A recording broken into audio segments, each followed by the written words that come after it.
Hello everyone! Let's start our lesson for today by answering this question. What are these signs for? Correct. They are traffic signs. We use traffic sign as a guide for drivers. Also, it helps regulate the traffic flow for drivers, pedestrians, and so on. In math, we also have different signs like these. And when these signs are put together in one equation, it also follows a certain rule. For example, if we have an equation like this one, for us to arrive at the correct answer for this equation, we need to follow the GEMDAS rule, and that is what we will talk about today.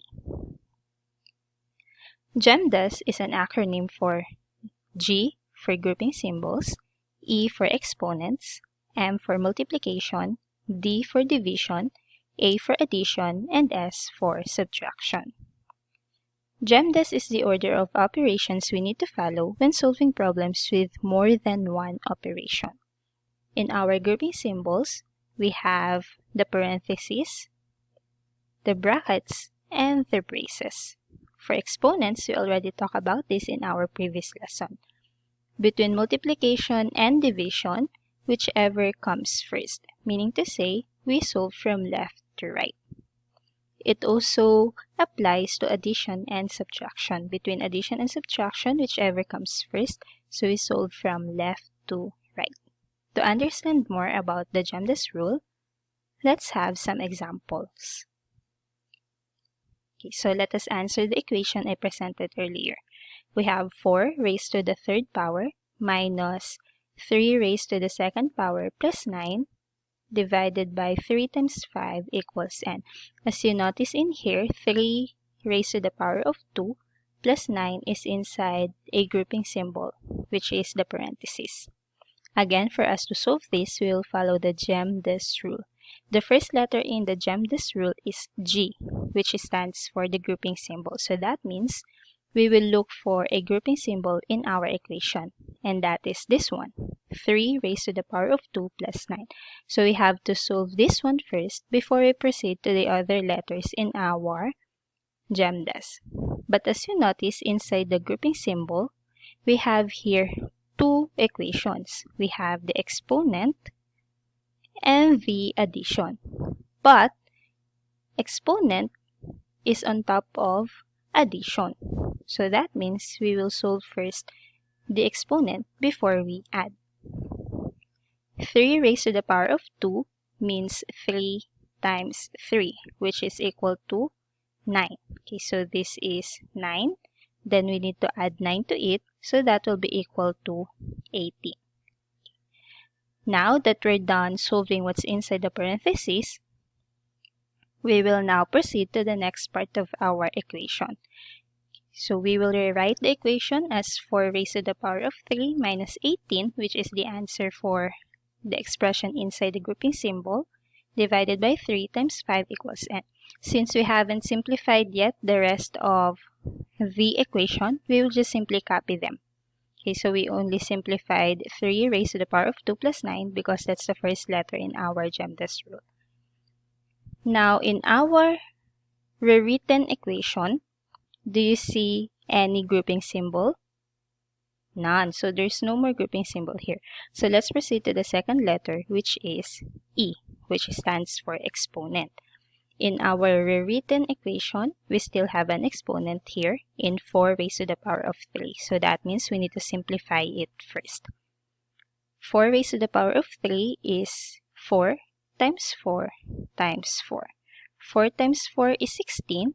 Then when we multiply it by another 4, that is equal to 64. So that means 4 raised to the power of 4 is 64. Or 4 raised to the power of 3 is 64. So again, we will rewrite our equation. We already simplified 4 raised to the power of 3, that is 64. Then we copy the rest of the equation. Now after E, we need to simplify next multiplication and division. But remember, between multiplication and division, whichever comes first in the equation. So we will solve from left to right. So that means if division comes first, we divide first before we multiply. In our rewritten equation, we have here 18 divided by 3 times 5. So division came first before multiplication. So we will divide. 18 divided by 3 is 6. Then we will multiply it by 5. That is equal to 30. Okay, so we're already done with multiplication and division. Again, between multiplication and division, whichever comes first. Since division came first before multiplication, we solve from left to right. So if we will rewrite, we'll have 64 minus 30 equals n. What's left is the operation subtraction. So now let's subtract 64 minus 30. That is equal to 34. Therefore, the value of n in this equation is 34. Now let's try some more examples. Again, we will follow the GEMDAS rule. We have 50 minus 10 times 3 plus 80 divided by 4 equals n. Okay. In this equation, there's no grouping symbol, so let's look for exponent. There's also no exponent here, so we'll proceed with multiplication and division. Okay, we have here multiplication. What we'll multiply is 10 times 3. Then we also have division. What we will divide is 80 divided by 4. So let's solve. 10 times 3 is 30. 80 divided by 4 is 20. Then we copy the rest of the equation, which we haven't simplified yet. Next, we're already done with multiplication and division, so let's look for addition and subtraction. We have here subtraction and addition. Whichever comes first between the two will be solved first. So since we only have subtraction and addition here, we solve from left to right. So 50 minus 30, that is 20. Okay, this is 20. Plus another 20, that will give us 40. So the value of n in this equation is 40. Next, 100 divided by 10 plus 3 times 6 minus 8 equals n. Again, in this equation, there's no grouping symbol nor exponent, so we look for multiplication and division. We have division here, 100 divided by 10, and we have multiplication between 3 and 6. So let's simplify. 100 divided by 10 is 10. 3 times 6 is 18. Then we copy the rest of the equation. Next is addition and subtraction. So we have here addition and subtraction. So we'll just have to simplify them from left to right. So 10 plus 18, that will give us 28 minus 8. That is equal to 20.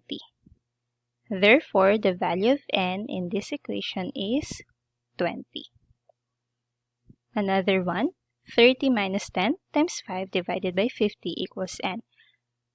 Again, we will follow the GEMDAS rule. We have here a grouping symbol. Inside the grouping symbol, we have 30 minus 10. So we have to simplify it first. And 30 minus 10 is equal to 20. Then we copy the rest of the equation since we haven't simplified them yet. There's no e in our rewritten equation, so we look for multiplication and division. And this one, we have multiplication and division. So we'll solve from left to right. 20 times 5 will give us 100, but we still need to divide it by 50, and that will give us 2. So the value of n in this equation is 2. Next, we have 150 minus 10 raised to the power of 2 times 6 divided by 100 equals n. Again, following the GEMDAS rule, we'll simplify first what's inside the grouping symbol. Okay, so we have here a grouping symbol, and inside that is 150 minus 10 raised to the power of 2. We have two operations inside the grouping symbol, and those are exponent and subtraction. But between exponent and subtraction, we have to simplify first the exponent. So we have 10 raised to the power of 2. That is 10 times 10, so that will give us 100. Then 150 minus 100 is 50. Then we copy the rest of the equation. Next, we will look for multiplication and division. So we have both in this rewritten equation. We will solve from left to right. So we have 50 times 6, that is 300. Then we still need to divide it by 100, and that will give us 3. So the value of n in this equation is 3. For our last example, we have 15 minus 9. Then it's raised to the power of 2 times 8 equals n.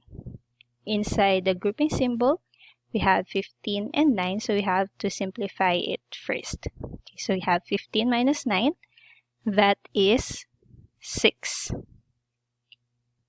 Then we have here the exponent 2 after the close parenthesis. So that means this exponent 2 will be given to whatever is the answer inside the grouping symbol. Since the answer to 15 minus 9 is 6, that means we will raise 6 to the power of 2.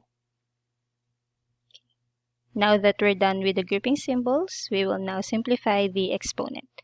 6 raised to the power of 2 means 6 times 6, and that is equal to 36. So let us rewrite this equation. We'll have 36 times 8 equals n. Then we look for multiplication and division. We only have one operation left here, and that's multiplication. So that means we'll multiply them. 36 times 8, let's solve here.